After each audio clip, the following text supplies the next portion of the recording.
You know, there are only 3 things you need to focus on if you want to become a great communicator.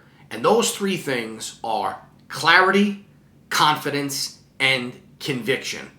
So before you can actually say what you want to say to people, you need to get clear on what the purpose of that message is. You have to be crystal clear on what it is that you're hoping to achieve with that message. So do you want to elicit a thought, a behavior, an emotion, a way of thinking, a new perspective? Like, what's the goal? Are you saying it just to say it? Or are you saying it with the specific intention of getting a certain result, right? Do you want people to think a certain way? Do you want them to behave a certain way? Do you want them to formulate an opinion on a certain thing? Do you want to stimulate an emotion in them? Like maybe you just want to make them laugh, right? But it's important to be crystal clear on what the response is that you're looking to elicit when you communicate any kind of message. Whether that's spoken word, someone face-to-face, on Zoom, if it's a written message through email, if you're speaking to a room full of 10,000 people, or if you are writing a long-form sales letter or a webinar or a video sales letter, whatever it is that you're communicating, whether it's the written word or spoken word, you need to be crystal clear on what the goal is, what's the objective, what result do you want to get from that message. The second part of clarity is once you've done that, you need to ask yourself 3 different questions to be super clear about what you're saying. Number 1 is this.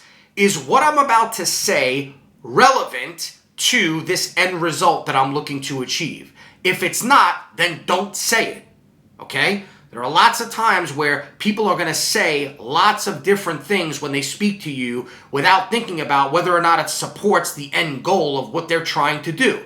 So if you want to be an expert communicator, you need to first know what the end goal is. And then second, you need to eliminate anything that's not relevant or doesn't support that end goal. Okay? So now that you've eliminated what it is that is not relevant, you have what's left. Okay? So now there are 2 litmus tests that I will run what's left over through.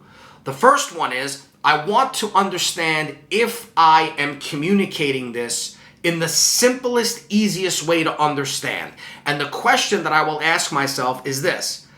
If I said what I'm saying to an 8-year-old, would they understand what I'm talking about? Now look, of course, there are lots of different topics and contexts and subjects that 8-year-olds wouldn't understand. But I'm talking about it in the context of something that they would understand or they would be interested in. So for example, if you're talking to an 8-year-old about playing the guitar, that's something that they're interested in.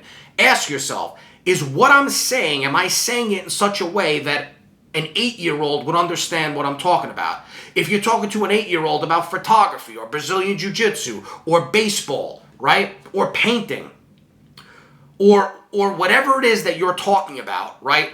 Would an 8-year-old that's interested in that topic understand what you're talking about? If the answer is no, then you need to change some of the things that you're saying so that it is easily understandable by someone at that age level. The third thing that I will do is I will ask myself, if I made that statement to a room full of 30 people, would every single person understand it exactly the same way? And more importantly, would they visualize what I'm saying in the exact same way? See, what you need to understand is that people have different perceptual filters that they filter the world through. And objective reality is very subjective. And so lots of people can view or hear the same thing, but they understand it differently, right? Because they're filtering it through their lens of the world, through their values, their thoughts, their beliefs, their opinions. And so the closer you can get to creating a message that's universally understood, the better. And so that's the first way that I get clear. Number 1, what's my objective? Number 2 is what I'm saying, does it support the objective? Number 3, if it does support the objective, am I saying it in a way that an 8-year-old would understand it? And then lastly, if I said this to a room full of 30 people, would every single person understand and visualize what I'm saying the same way? That's how I get clear on a message. The next part is confidence, right? Sometimes confidence alone is enough to carry a message, right? We've seen people all the time that they may not be the smartest, the most intelligent, but they are confident, right? And there's something to be said about that. People respond to confidence. People respect confidence. And so, like, you could have the greatest message in the world, but if you deliver it in a boring, mundane way, it's not going to be received well, right? And so, first is clarity, because without a clear message, it doesn't matter how confident you are, you're going to lose people. But assuming you are now clear on your message, are you articulating? Are you communicating with confidence? So what do I mean by that? Are you eliminating vocal fillers like like where you don't know what you're talking about, right? You're appearing like you don't know what you're talking about, right? That's a lack of confidence. Are you using closed body language where you're communicating like you have something to hide? Is your posture slouched? Is your head down? Is your vocal pace slow and low and hidden as if you're afraid of the world? Or are you communicating with confidence? Now, there's a lot of different theories as to where confidence comes from. Some people will tell you it's an innate thing that you're born with. Other people will tell you got to fake it till you make it, right? Just pretend that you're confident until you become confident.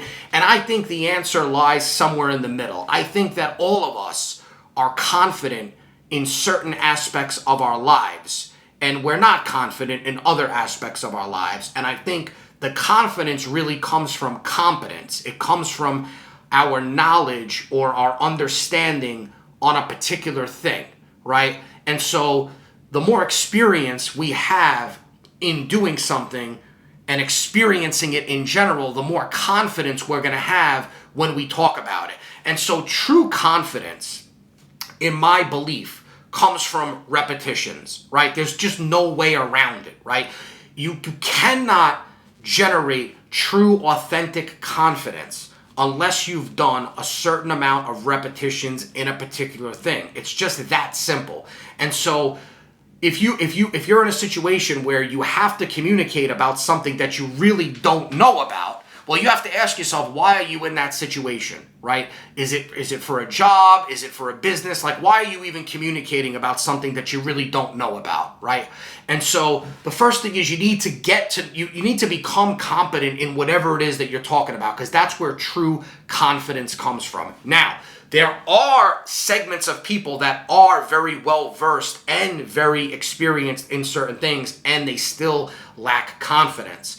And what I would say to those people is that you need to first just change your state, right? Like, I'm not a psychologist, I'm not a psychiatrist, I'm not a self-help expert, but what I could say is the one thing that has helped me is if I just change my state. So if I'm feeling down about something, I immediately will go to a physical activity, whether it's jujitsu or a treadmill or a kettlebell workout or something like that, something that changes my physical state. I find that if I change my physical state, I can change my emotional state. If I change my emotional state, I can become more relaxed, and as a byproduct of that, I will become more confident.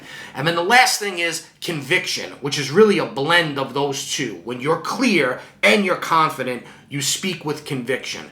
So conviction is the blend of clarity and confidence, where you're communicating in a flow state, where you're communicating in such a way that your vocal pace is perfect, your rhythm is perfect, your volume is perfect, your tonality is perfect, you're using the right words at the right time, and people become almost entranced by what you're talking about because you're so knowledgeable, so confident, and so clear about what you're talking about. But true conviction really only comes from being clear, being confident. And then the third thing is you have to really have an interest and a belief in whatever it is that you're talking about. Like true conviction, it's very hard to have true conviction about something that you don't really believe in, or you're not really passionate about or excited about. And so it's important to be able to find those different things to talk about and to be